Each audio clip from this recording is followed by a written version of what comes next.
Kami akan mendengarkan firman Tuhan sebagai persiapan kami untuk menyambut perjamuan kudus pada Sabat ini. Kiranya kuasa Roh Kudus-Mu bersama-sama dengan kami ya Tuhan, agar firman ini menjadi berkat untuk kami dalam perjamuan kudus pada Sabat ini. Ini doa kami, dalam nama Yesus kami berdoa. Amin. Selamat hari Sabat saudara-saudara sekalian. Terima kasih lagu pujian dari Martabe Vocal Group yang Sabat ini 2 kali dinyanyikan ya. Ini merupakan persiapan mungkin untuk pelayanan besok Sabat ya di Tunjung Rejo ya. Kita senang anak-anak, bukan hanya anak-anak muda, tapi para lansia juga memuji Tuhan dan mau melayani ya. Tunjung Rejo bukan tempat yang dekat, itu tempat yang jauh, tetapi ada kerinduan untuk melayani dan mau pergi ke sana. Ini satu hal yang luar biasa ya. Dan Pak Dedi juga diundang oleh Pendeta Jarisman Pasaribu di Banyuwangi. Minggu lalu saya ketemu, saya mampir makan, keluarga Pendeta Jarisman Pasaribu menjamu kami makan malam dan menyampaikan, waktu itu ada Pendeta Bakarah di situ menyampaikan, Martabe akan ke Tunjung Rejo. Pendeta Jarisman kemudian menyampaikan, jangan lupa, jangan cuma sampai di Tunjung Rejo, harus juga direncanakan ke Banyuwangi. Jadi Martabe punya banyak project ini tahun ini untuk pelayanan ke tempat-tempat jemaat-jemaat yang lain. Kami lama menggembalakan di jemaat yang kecil dan senang sekali kalau ada tamu dari jemaat yang besar atau dari kota yang besar. Kalau datang ke jemaat yang lebih kecil, senang sekali karena bisa lihat ada orang Advent dari jemaat-jemaat yang besar dan mereka sangat diberkati. Oleh karena itu sering-sering jemaat besar mengadakan pelayanan ke jemaat-jemaat yang kecil, sehingga mereka juga diberkati oleh Tuhan. Bapak Ibu saudara-saudara sekalian yang diberkati oleh Tuhan, Sabat lalu kami ada di jemaat Nusa Dua. Kami ada di jemaat Nusa Dua. Saya berkhotbah seperti jam saat ini di jemaat Nusa Dua. Yang menjadi beda, orangnya berbeda ya. Tetapi sungguh luar biasa. Di waktu itu Pak Ketua Panjaitan hari Rabu bersaksi di jemaat Timoho ada 100 orang tamu. Bayangkan, 100 orang tamu di hari Sabat itu di jemaat Timoho, Jogja. Di jemaat Nusa Dua tidak 100, tapi waktu diperkenalkan, satu-satu diperkenalkan, ada sekitar mungkin hampir 50 orang bersabat di jemaat Nusa Dua di waktu itu. Mereka masih bergereja di gereja sementara, di aula, panas, hanya pakai kipas angin, karena gereja mereka sementara dibangun. Gereja mereka sudah kecil sekali, sehingga mereka renovasi, sudah mau selesai, dan ibadahnya di alam terbuka, bukan di alam ya, di ruang yang terbuka walaupun ada tutupnya. Hanya yang jadi persoalan di depan daripada audiens itu, jadi di depan audiens ini, di depan sini karena ini terbuka ya, di sini ada GWK, GWK. Jadi saya pikir-pikir ini orang dengar nggak khotbahnya ya, karena matanya itu menuju ke GWK yang ada di depan daripada audiens ini karena ruangannya terbuka. Tetapi kita menjumpai bahwa umat Tuhan di sana sangat setia, mereka bertekun di dalam doa dan firman, sehingga Tuhan berkati mereka. Jemaat ini digembalakan oleh Pendeta Reynold Kobang ya, Reynold Kobang. Mereka lah yang mengundang kami untuk melayani di jemaat ini pada minggu yang lalu. Baik, saudara-saudara yang dikasihi Tuhan Yesus Kristus, hari Sabat ini kita akan berbicara menyangkut persiapan jelang kedatangan Kristus kedua kali. Kalau saudara ingat, saya 2 tahun yang lalu atau 3 tahun yang lalu, sepanjang perjamuan kudus ada 4 atau 5 Sabat, saya selalu mengkhotbahkan tentang kedatangan Kristus yang kedua kali. Biasanya di bulan Desember saya selalu menyusun khotbah untuk perjamuan kudus, 4 atau 5 khotbah. Tetapi tahun kemarin saya itu sudah tidak menyusun khotbah lagi untuk perjamuan kudus. Karena saya sudah berpikir saya tidak lagi melayani di Jemaat Tanjung Anom. Mungkin saya akan pindah ke jemaat yang lain. Dan situasinya sudah berbeda. Tetapi karena ada keputusan yang lain, jadi saya kembali lagi mengkhotbahkan tentang kedatangan Tuhan yang kedua kali. Kenapa saudara-saudara sekalian? Karena di waktu kita mengikuti perjamuan kudus, ini yang Tuhan bilang sama kita, perbuatlah ini sampai apa? Aku datang. Satu-satunya cara untuk mengingatkan kita di tengah-tengah orang banyak yang sudah tidak percaya lagi akan Tuhan mau datang adalah perjamuan apa? Perjamuan kudus. Kita bersyukur ada di gereja Masih Advent hari ke-7. Kita bersyukur ada di gereja ini, di mana kita sesuai dengan nama kita, Advent, orang-orang yang menantikan kedatangan Tuhan yang kedua kali. Kita ada di sini dan kita bisa bersekutu untuk mengingat kembali akan pengorbanan Tuhan di kayu salib. Mempelajari tentang kedatangan Tuhan yang kedua kali bukan untuk membawa kita kepada ketakutan, kepanikan, bukan. Mempelajari pelajaran tentang kedatangan Tuhan yang kedua kali justru menolong kita untuk kita lebih setia kepada Tuhan di tengah-tengah dunia yang penuh dengan ketidakpastian, penuh dengan krisis. Suka atau tidak suka, saat ini semua orang berpikir tentang apa yang akan terjadi bulan depan. Suka akan tidak suka, kekhawatiran itu, kepanikan itu, keraguan-raguan itu ada di dalam hati dan pikiran kita.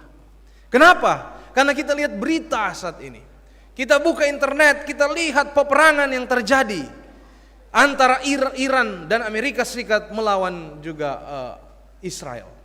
Kita lihat bagaimana negara-negara sekarang sudah mulai kekurangan aftur, sudah mulai kekurangan energi. Krisis sudah terjadi di negara-negara yang lain. Sangat beruntung kita hidup di Indonesia yang saat ini belum terjadi krisis.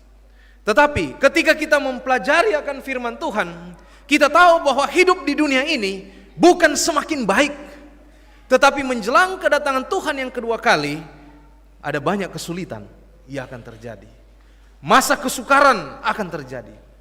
Sebagai umat Advent yang melihat situasi dunia ini bukan membuat kita takut, tidak. Kita jauh dari ketakutan. Kita punya keberanian untuk berhadapan dengan apapun itu. Tetapi ini justru menolong kita untuk melihat bahwa Tuhan memang benar sudah akan datang. Hari Sabat ini saya mengambil khotbah dari perikop yang dicatat oleh Dr. Lukas menyangkut kedatangan Tuhan yang kedua kali. Ada banyak firman di dalam Alkitab. Ada banyak cerita di dalam Alkitab tentang kedatangan Tuhan yang kedua kali yang dicatat di dalam kitab-kitab Injil. Salah satu yang penting di dalam kitab Injil adalah kitab Lukas, ditulis oleh seorang dokter. Dan Dr. Lukas bicara khusus tentang kedatangan Kristus yang kedua kali di dalam Lukas 21 ayat 25 sampai 38. Saudara ada Alkitab, saudara buka, ada handphone, buka. Saudara bisa baca. Tapi di sini di slide saya ringkaskan menjadi 7 bagian penting. 7 bagian penting dari pekabaran Lukas di pasal 21 ayat 25 sampai 38. Ini yang akan kita belajar satu persatu pada hari Sabat ini. Yang pertama adalah sebuah fakta disampaikan sejak zaman itu bahwa dunia akan mengalami masa kegoncangan yang luar biasa. Yang kedua, itu terjadi menjelang kedatangan Kristus yang kedua kali. Lalu dibahas di sana bagaimana preparationnya, bagaimana persiapannya. Persiapannya Lukas taruh di sana ilustrasi atau perumpamaan tentang pertanian. Dalam hal ini dia spesifik bicara soal pohon ara. Lalu kalau pertanian menampilkan fakta-fakta seperti ini, demikian juga dengan firman Tuhan. Firman Tuhan lebih pasti dari hukum-hukum pertanian. Jadi Lukas bicara juga tentang kepastian firman Tuhan. Dan Lukas juga berbicara soal bahaya terbesar. Ya. Bahaya terbesar bukan bencana, bukan perang, bukan. Bahaya terbesar yang Lukas sampaikan pada kita adalah hati, pikiran kita yang lalai, yang menganggap biasa-biasa saja ini perang sudah lama terjadi perang, ini bencana sudah lama, ada juga bencana zaman dulu. Ini yang Lukas mau perangi. Jangan sampai kita tiba pada perasaan yang ini biasa ini, kita sudah pengalaman di soal ini. Saudara, kalau kita tiba pada situasi seperti itu, hati kita menjadi sombong. Dan di dalam kesombongan ada kelalaian, sehingga ketika Tuhan datang kita tidak bersedia. Ingat, filosofi kedatangan Tuhan itu dia datang seperti pencuri. Artinya ada ketidaksiapan dari semua orang mayoritas terhadap kedatangan pencuri. Dan yang berikut, kuncinya adalah mari kita berjaga-jaga dan berdoa dan mencontoh teladan yang Yesus tinggalkan pada kita. Bagaimana untuk berjaga-jaga? Bagaimana untuk berdoa? Ikuti teladan dari Yesus. Ayat ini, paragraf ini cukup komplit membahas tentang kedatangan Kristus yang kedua kali yang akan kita bahas sama-sama pada hari Sabat ini. Mari kita lihat. Firman Tuhan berkata bahwa dunia akan goncang. Yesus menggambarkan kondisi dunia. Di waktu itu sudah digambarkan oleh Tuhan bahwa bangsa-bangsa akan bangkit melawan bangsa yang lain. Kalau sekarang negara-negara, bangsa-bangsa ada yang menang, ada yang kalah. Yang kalah mengalami ketakutan dan kebingungan. Ini bencana yang disettle, yang dibuat. Banyak sekarang tafsiran. Ini dibuat oleh gerakan Iluminasi.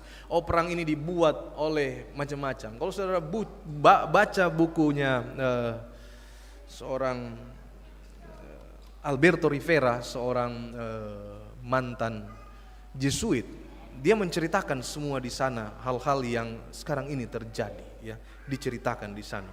Tapi bukan hanya soal itu, ya. Lukas juga bicara soal ada banyak bahaya-bahaya yang akan terjadi di alam ini. Deru laut dan gelora alam, ya. Ada banyak sekali bencana-bencana yang akan terjadi. Dan bencana-bencana ini menimbulkan kematian bagi manusia. Oleh karena itu menimbulkan ketakutan, ya. Orang sekarang ini takut untuk apa? Mati, kan? Bukan? Ya. Orang takut untuk apa? Mati, ya. Manusia mati, tapi manusia mati karena apa? Ketakutan. Buktinya apa? COVID.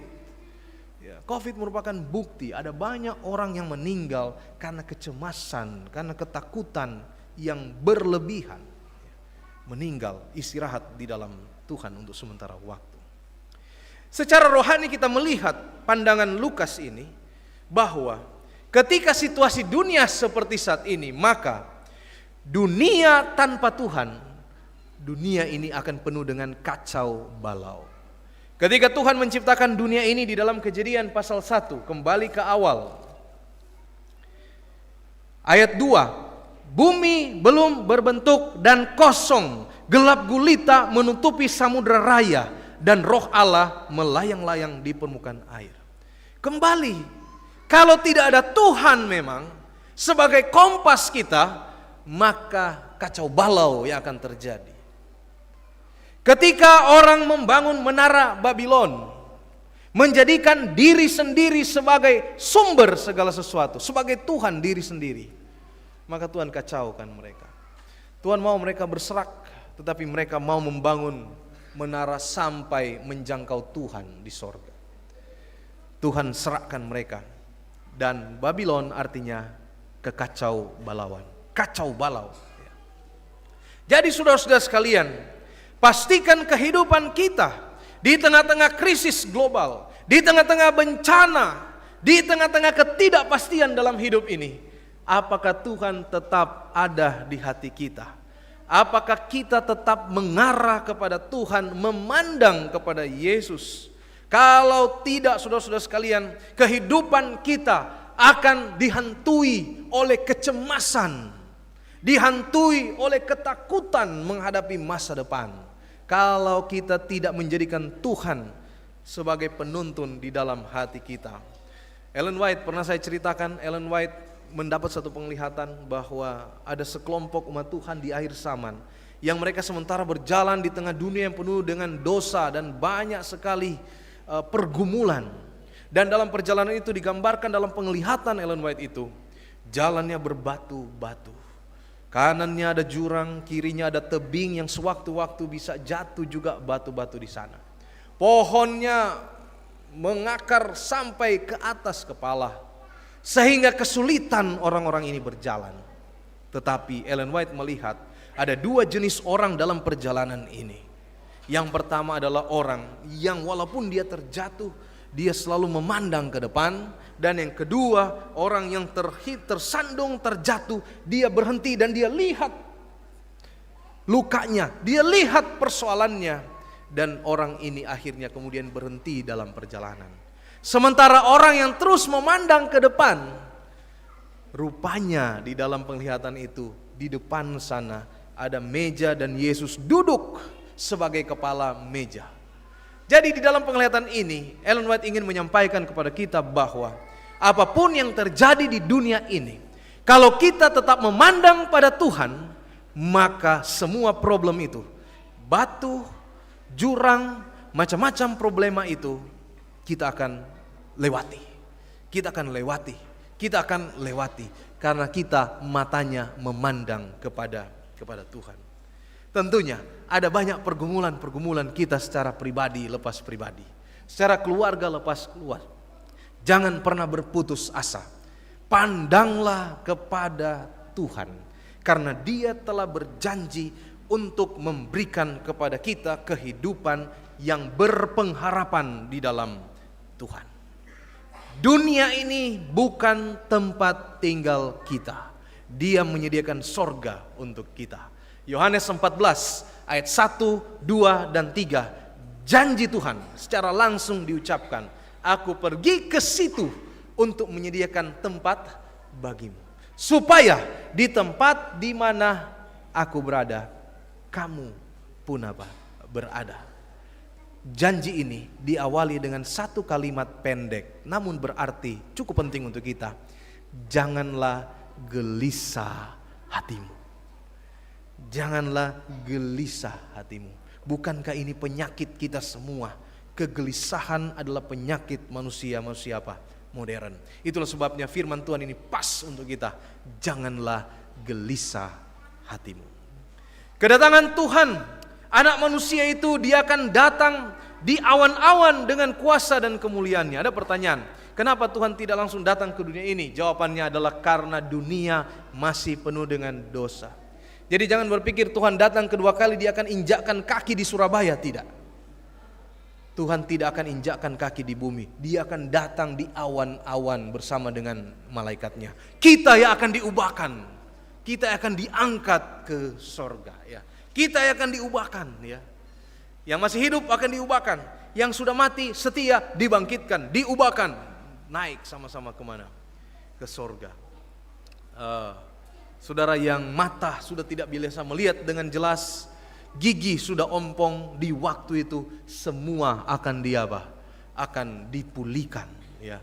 Firman Tuhan, Ellen White dan firman Tuhan berkata bahwa orang-orang akan berlari, anak-anak akan berlari seperti kijang, katanya, ya.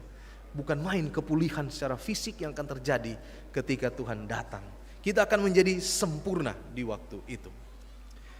Ketika konsep kedatangan Tuhan ini disampaikan, apa respon kita sebagai orang percaya? Lukas bilang, bangkitlah, angkatlah mukamu, penyelamatanmu sudah dekat. Tetapi bagi dunia, Tuhan mau datang pekabaran yang buruk. Kenapa? Karena justru ketika Tuhan datang, dunia ini selesai. Semua apa yang kita miliki selesai. Ada ketakutan, ada kepanikan, apakah saya selamat atau tidak? Itulah sebabnya Tuhan katakan, kumpulkanlah hartamu di mana? Di sorga. Itulah sebabnya orang-orang yang Tuhan berkati dengan harta yang berlimpah, berikan yang terbaik untuk Tuhan, ya. Berikan yang terbaik untuk Tuhan selagi Tuhan apa? Percayakan harta berlimpah itu kepada saudara, ya. Seperti salah satu anggota kita di sini memberikan grand piano untuk Tuhan, ya. Berikan, ya. Tapi jangan berikan lagi grand piano karena sudah ada satu di sini. Berikan dalam bentuk yang lain, saudara-saudara sekalian, ya. Karena gereja masih butuh banyak bantuan untuk pembangunan. Angkatlah mukamu adalah sikap iman, saudara-saudara sekalian. Sikap iman. Artinya apa? Orang yang percaya ini tidak tunduk kepada ketakutan. Dia menantikan keselamatan. Ini bukan waktu untuk panik, tetapi untuk bersukacita dalam pengharapan karena Tuhan segera akan apa? Segera akan datang. Ya. Harta adalah hal yang memberatkan kita. Tetapi dengan kita memberikan kepada pekerjaan Tuhan, dengan kita memberikan kepada orang yang kita harus bantu, maka itulah yang menolong kita untuk tetap memandang kepada apa? Kepada Yesus. Saudara percaya atau tidak, itu adalah fakta di dunia ini.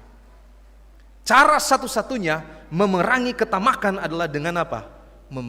Memberikan bantuan atau persembahan yang terbaik kepada apa? Kepada gereja. Ini akan menolong kita untuk kita tetap memiliki sikap iman yang teguh kepada apa? Kepada Tuhan. Tuhan Yesus berbicara soal ini.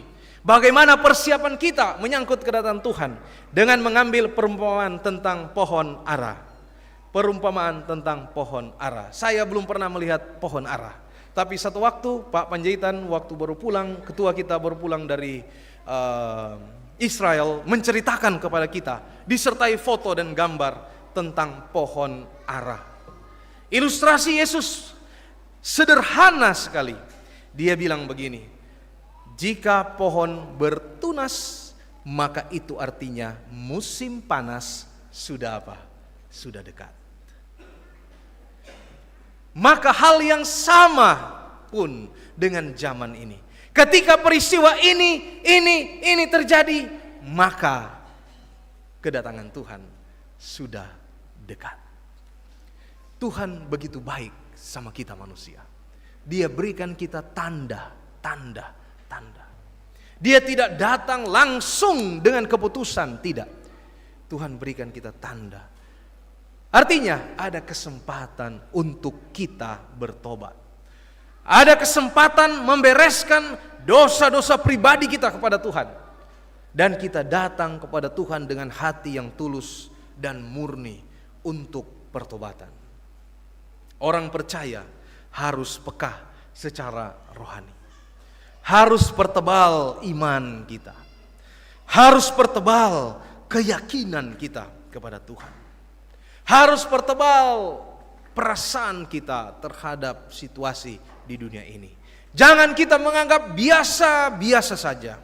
Jangan buta terhadap tanda-tanda zaman, karena itu sudah dituliskan di dalam firman Tuhan. Iman bukan hanya percaya, tetapi peka melihat waktu Tuhan yang Tuhan berikan pada kita.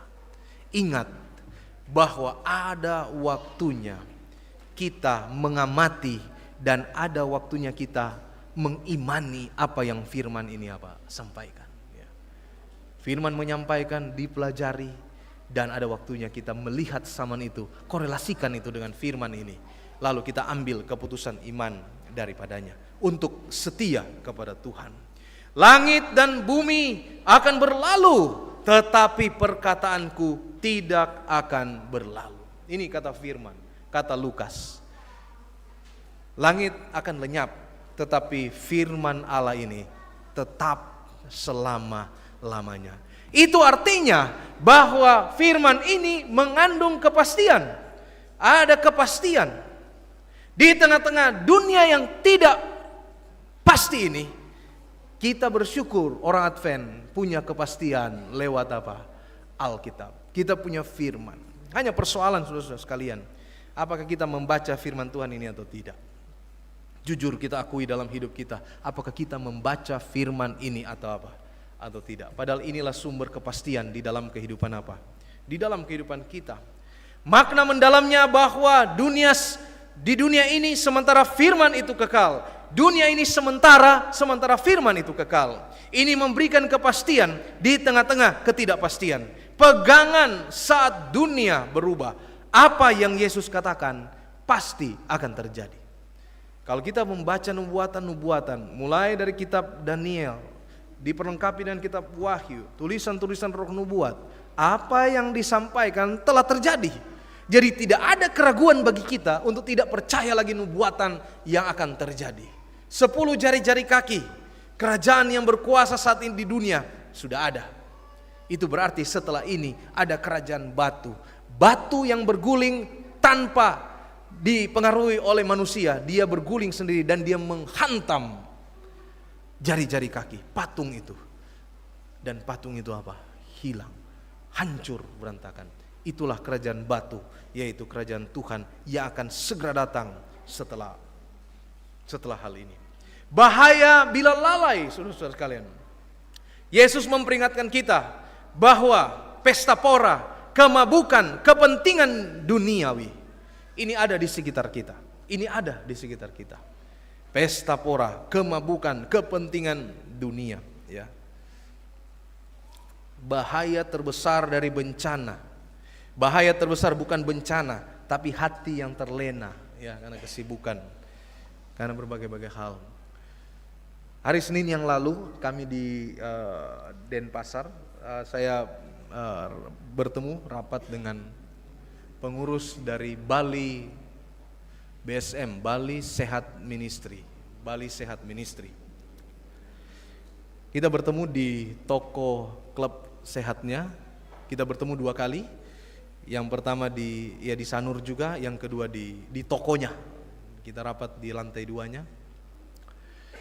Bali Sehat Ministry ini, saudara-saudara sekalian, saya bisa sampaikan bahwa bisnisnya ini sangat oke, ya.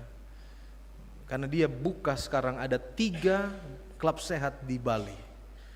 Di Sanur, di Canggu, dan di Ubud. Sudah tahu klub sehat itu apa? Klub sehat itu adalah toko tempat berjualan bahan dan makanan, ingredients dan food, ya, healthy food. Ya, ingredients dan healthy food. Itu dijual di situ. Dan itemnya ribuan, ya. Saya tanya satu persatu, wah, ribuan itemnya. Dan mahal-mahal harganya. Tetapi saya lihat banyak sekali orang datang berbelanja di situ. Kerinduan untuk hidup sehat. Baik orang lokal maupun bule-bule datang berbelanja di situ. Kita tanya sama mereka, kita bercerita dengan mereka, kenapa datang belanja di sini? Ya, why you came here? Dia cerita, oh begini. Rupanya lifestyle yang sehat itu sudah banyak dilakukan oleh orang-orang yang di luar sana. Saudara-saudara, di sini di Surabaya ada 1 klub sehat di Maijen Sungkono itu setelah belok kiri. Di situ ada klub sehat. Saudara harus main ke sana dan beli bahan-bahan untuk kesehatan, ya, untuk makanan untuk kesehatan. Beli di sana, ya. Ambil waktu pergi ke sana. Oh, di sini juga ada, coy, ya. Ibu bendahara juga ada di sini. Di sini ada juga. Beli, ambil waktu. Jangan membiasakan dengan fast food. Lebih baik beli yang mahal tapi berguna untuk kesehatan daripada yang, ya, fast food mahal juga, ya. Mahal juga, tapi itu kan cepat saji, ya. Saudara, di tengah-tengah Pulau Bali rupanya ada pergerakan penginjilan kesehatan yang sementara bergulir. Ellen White bilang kesehatan, health itu adalah right arm of evangelism. Jadi kesehatan itu adalah lengan kanan dari apa? Dari penginjilan. Oleh karena itu memang kita menganjurkan untuk gereja-gereja. Ada 70-an gereja di Conference Jawa Kawasan Timur, ya. Kita tidak bicara lagi soal vegetarian, kita sudah paham semua soal vegetarian. Tetapi di setiap potluck tambahkan makanan-makanan apa? Sehat di sana. Polo pendem, ya. Yang apa itu, rebus-rebusan, tambahkan di sana, ya. Sehingga terjadi keseimbangan, ya. Tambahkan polo pendem, ya. Gereja harus mengadakan charity clinic, ya. Minggu lalu Bang Ulet sudah bikin Yang pertama untuk internal gereja. Untuk apa itu? Deteksi dini terhadap kesehatan. Yang kedua untuk lingkungan masyarakat sekitar. Karena kita harus membina hubungan yang baik dengan apa? Dengan masyarakat apa? Masyarakat sekitar. Kami akan bekerja sama dengan Rumah Sakit Mayapada. Kemarin datang perwakilannya ke kantor, bicara dengan saya. Kita sharing, lalu menyampaikan begini. Dia sampaikan kesaksiannya. Saya tanya, Anda sebelum di role ini apa sebelumnya pekerjaan Anda? Oh, diceritakan. Oh, saya, ini Mbak ini cerita. Saya sebelumnya di iBox, grupnya iBox. iBox ini yang jualan iPhone. Grupnya, Erafon, dia grupnya. Wah, kok jauh banget dari sana ke hospital. Oh, sama. Kita di grup itu juga. Di setiap retail, toko-toko retail kita adakan charity clinic. Supaya apa saya bilang? Supaya kita engage, ada hubungan dengan orang yang ada di warga di sekitar. Sehingga kalau terjadi sesuatu dengan retail kita, warga di sekitar itu membantu kita. Saya bilang ini sama dengan gereja. Ketika gereja mengadakan charity clinic, ketika gereja invest beberapa juta untuk baksos, berikan kambing, berikan sembako. Ini juga investasi. Ini investasi jangka panjang untuk membina hubungan dengan lingkungan, di mana gereja jadi berkat untuk masyarakat. Kehadiran gereja kita jadi berkat untuk apa? Untuk masyarakat. Jadi di tengah-tengah pesta pora, kemabukan, kepentingan duniawi, ada banyak sekali pekerjaan Tuhan yang sementara berjalan saat ini. Yang saya lihat, yang sementara berfokus di dalam penyebaran Injil. Klub Sehat di Bali, karyawannya diinjili, saudara-saudara sekalian. Anak-anak karyawannya diinjili, ya. Bahkan ketika kami hari Sabat sore mengadakan sundown concert di Pantai Sanur, yang menyanyi salah satu adalah grup BSM ini, masih pakai anting, ya. Sudah berjalan acaranya, lalu panitia datang ke saya, ada tambahan satu lagu. Ini dari BSM, tapi masalahnya dia belum advent. Saya bilang, kasih kesempatan. Mungkin ini jalan yang Tuhan pakai baginya untuk dia kenal akan kebenaran kita. Jadi dia menyanyi, anak ini menyanyi. Dia anak dari pekerja di toko Klub Sehat. Sudah luar biasa pekerjaan Tuhan. Ada kita bikin konser saudara-saudara sekalian di pinggir pantai, ya. Kita bikin konser di pinggir pantai. Bule-bule yang lagi berenang itu datang melihat. Ini dari mana ini? Oh, Adventist. I know Adventist. Dia bilang begitu. Saudara-saudara sekalian, kita jadi berkat di pinggir pantai ketika orang bersenang-senang, lagu-lagu pujian disampaikan kepada Tuhan. Selain choir-choirnya bisa menyanyi, kita bisa dengar musik di sebelum matahari terbenam, kita juga jadi sarana penginjilan di sana. Bule-bule itu datang, mereka lihat akan konser kita. Dia duduk bersama-sama menyaksikan lagu-lagu apa? Rohani yang dibawakan. Ada banyak cara yang bisa kita lakukan sehingga kita tidak kehilangan fokus di dunia ini. Dunia ini membuat fokus kita ini kacau.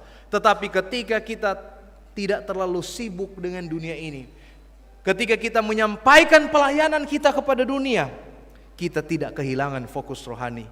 Justru kita sementara mempersiapkan diri kita dan dunia ini untuk kedatangan Tuhan yang kedua kali. Ingat, kedatangan Tuhan digambarkan tiba-tiba. Bahasa Lukas bilang jerat, bahasa Alkitab yang lain bilang pencuri. 1 Tesalonika 5 ayat 2. Karena kamu sendiri tahu benar-benar bahwa hari Tuhan datang seperti pencuri pada malam. 2 Petrus 3 ayat 10. Tetapi hari Tuhan akan tiba seperti pencuri. Pada hari itu langit akan lenyap dengan gemuruh yang dahsyat dan unsur-unsur dunia akan hangus dalam nyala api. Wahyu 16 ayat 15. Lihat, aku datang seperti pencuri. Berbahagialah dia yang berjaga-jaga dan yang memperhatikan pakaiannya. Matius 24 ayat 43 sampai 44. Tetapi ketahuilah ini, jika tuan rumah tahu pada waktu mana, pada malam hari pencuri akan datang, sudahlah pasti ia berjaga-jaga. Sebab itu hendaklah kamu juga siap sedia, karena Anak Manusia datang pada saat yang tidak kamu apa? Tidak kamu duga. Siapa di sini yang pernah kecurian? Rumahnya dibobol maling? Tidak ada. Ada satu pendeta kita di Bali, kebetulan pendeta ini pendeta yang saya datangi, pendeta Reynold Kobang, di bulan Desember kemarin rumahnya dibobol oleh apa? Maling. Diambil sepeda motor dan hampir sebagian besar dari apa? Dari apa yang ada di rumahnya. Betapa menyedihkan saudara-saudara sekalian. Dan dia tidak siap untuk itu. Dia lagi di luar, malingnya apa? Malingnya datang. Ini gambaran bahwa ketika kita tidak siap, ketika kita rasa aman, justru di situ Tuhan apa? Tuhan datang. Ini adalah panggilan untuk kita berjaga-jaga dan berdoa. Jadi kuncinya adalah berjaga-jaga dan berdoa. Ayat 36. Berjaga-jagalah senantiasa sambil berdoa. Berjaga-jaga adalah hidup dengan sadar dan waspada. Tidak terpengaruh oleh dunia ini. Tidak diombang-ambingkan oleh dunia ini. Berjaga-jaga dan berdoa. Berdoa artinya bergantung kepada Tuhan. Orang yang berjaga-jaga dan berdoa akan mendapatkan kekuatan selalu. Akan lolos dari pencobaan dan siap berdiri ketika Tuhan apa? Tuhan datang. Saya ada kebiasaan. Waktu masuk kantor saya berdoa. Buka pintu saya berdoa. Mau pulang saya juga berdoa. Itu awal-awal. Awal-awal begitu. Saya masuk saya berdoa. Pulang saya berdoa. Meminta tuntunan Tuhan apa yang mau dikerjakan hari ini. Berterima kasih pada Tuhan untuk apa yang telah dikerjakan. Tetapi 1 bulan ada di kantor, saya berubah. Kenapa saya berubah? Satu waktu saya pergi ke kantor teman, ke kamar teman, ke ruangan sebelah, ke ruangan teman yang lain. Waktu saya buka ketok dan saya buka pintunya.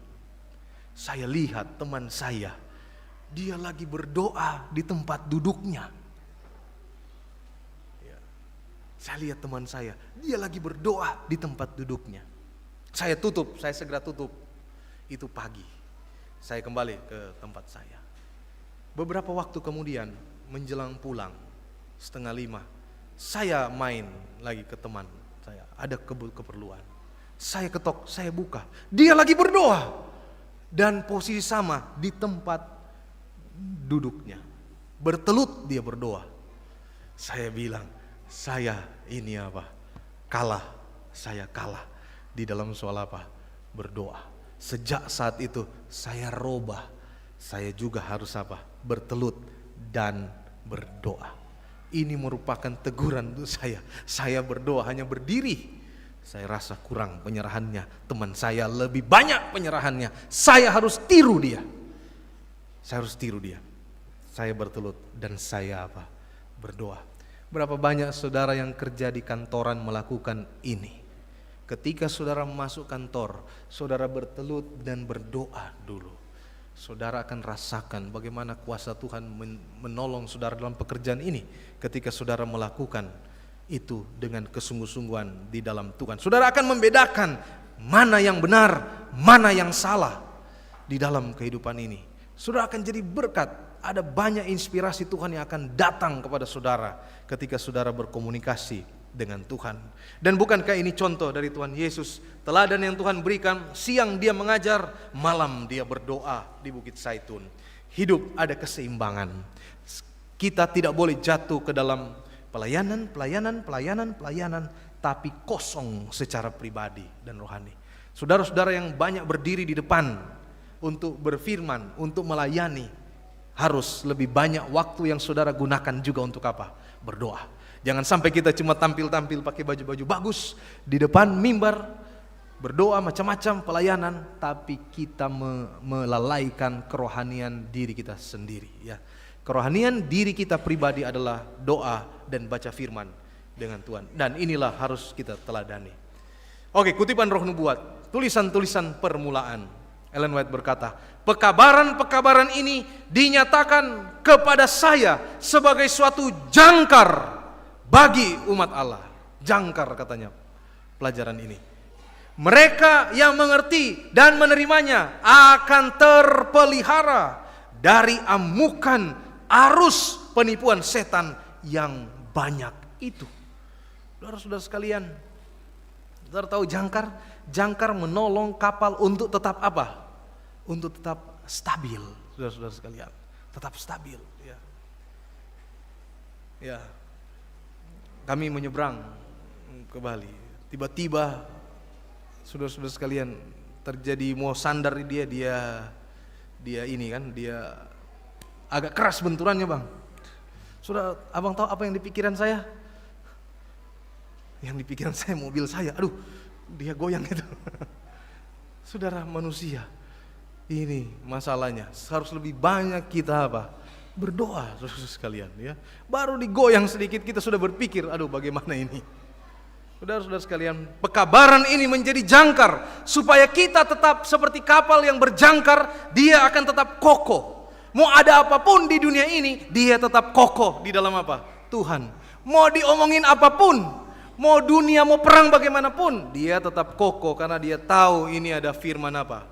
Firman Tuhan yang memberikan saya kepastian. Tidak ada kegelisahan, tidak ada keraguan, tidak ada ketakutan. Yang ada adalah keberanian, dan yang ada adalah iman bahwa kita akan dipelihara oleh Tuhan di dalam kehidupan kita. Dunia akan semakin penuh ketidakpastian, tetapi orang percaya dipanggil untuk berbeda. Bukan takut, bukan panik, terlena, tetapi mengangkat kepala. Artinya berani dan berpengharapan, pekah terhadap tanda zaman, dan berpegang pada firman hidup, berjaga-jaga dan berdoa.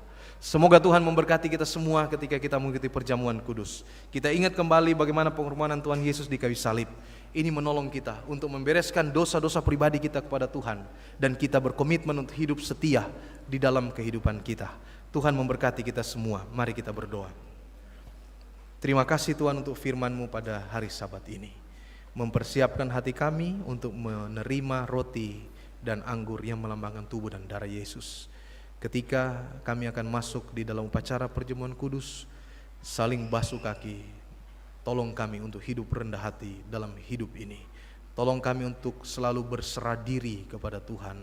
Dan tolong kami untuk selalu mengingat pengorbanan Tuhan, dan merespon itu dengan tidak berbuat dosa lagi, dan berkomitmen hidup setia kepada Tuhan. Bersama-samalah dengan kami dalam perjamuan kudus pada siang hari Sabat ini. Di dalam nama Yesus kami persembahkan doa ini. Amin.